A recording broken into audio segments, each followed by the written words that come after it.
శ్రీ సచిదానంద సమర్థ సద్గురు సాయి మహారాజ్కి జై. సాయి బిడ్డలందరికీ కూడా సాయినాథుని ఆశీర్వాదాలతో మనం గురుచరిత్ర పారాయణం 11వ అధ్యాయంలో ఉన్నామండి.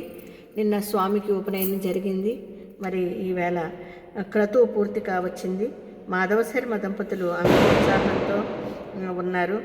వామనుని వలె భావిస్తున్న ఆ నూతన బ్రహ్మచారి నరహరిని ఆ తల్లి ఆశీర్వదించి, నాయనా, ఇక నుంచి నీవు భిక్షతోనే జీవించాలి సుమా అన్నది. వెంటనే తల్లికి నమస్కరించి, అమ్మా, నీ ఆజ్ఞ మేరకు నేను భిక్షకునవుతాను. నేను సన్యాసాశ్రము స్వీకరించడానికి అనుమతించండి అని తండ్రి వైపు కూడా తిరిగాడు. ఆ మాటలక తల్లి నివ్వెరబోయి దుఃఖిస్తూ, నాయనా, ఒక్కగానొక్క మగబిడ్డవు. మేము 16 సంవత్సరాలు ఎంతగానో ఎదురుచూచి ఎన్నో వ్రతాలు ఆచరించాక పుట్టావు. తర్వాత 7 సంవత్సరాలు నీవు మాట్లాడనే లేదు. ఇంతకాలానికి పరమేశ్వరుని కృప వలన నేను చేస్తున్న పూజలు వ్రతాలు ఫలించి ఈరోజే మొదటిసారిగా నీ మాటలు వినగలిగాను. అందుకు నేను సంతోషిస్తుండగా నీవిలా అంటావేమి? అప్పుడే నీవు ఇల్లు విడిచిపోతే మా గతేమిటి? నీవు గృహస్థువై బిడ్డలు కలిగాక సన్యసించవచ్చు కదా అని బ్రతిమాలింది. అప్పుడు నరహరి తల్లిని కౌగిలించుకుని ఓదార్చి, అమ్మా, నా మాట విను. వివేకంతో ఆలోచించి ఈ వ్యర్థమైన దుఃఖాన్ని తొలగించుకో. నేను ధర్మరక్షణ కోసము అవతరించాను. నీకింకా 4 బిడ్డలు కలిగి ప్రేమతో మీ సేవ చేస్తారు.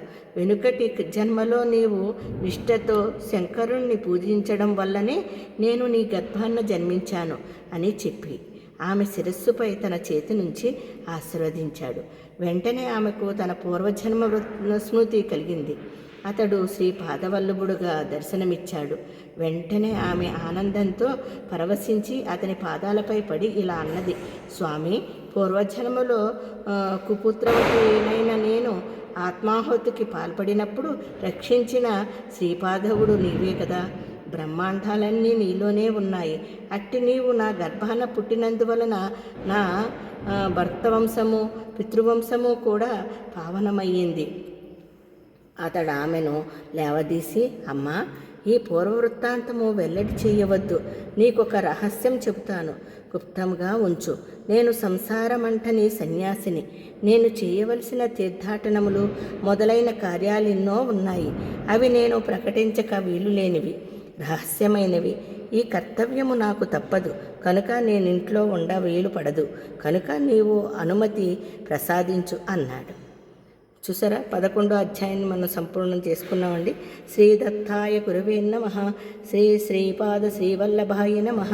శ్రీ నృసింహ సరస్వతియే నమః. మరి రేపొద్దున 12వ అధ్యాయంలోకి వెళదామండి. అంతవరకు అందరికీ సాయిరామండి. జై గురుదత్త, శ్రీ గురుదత్త.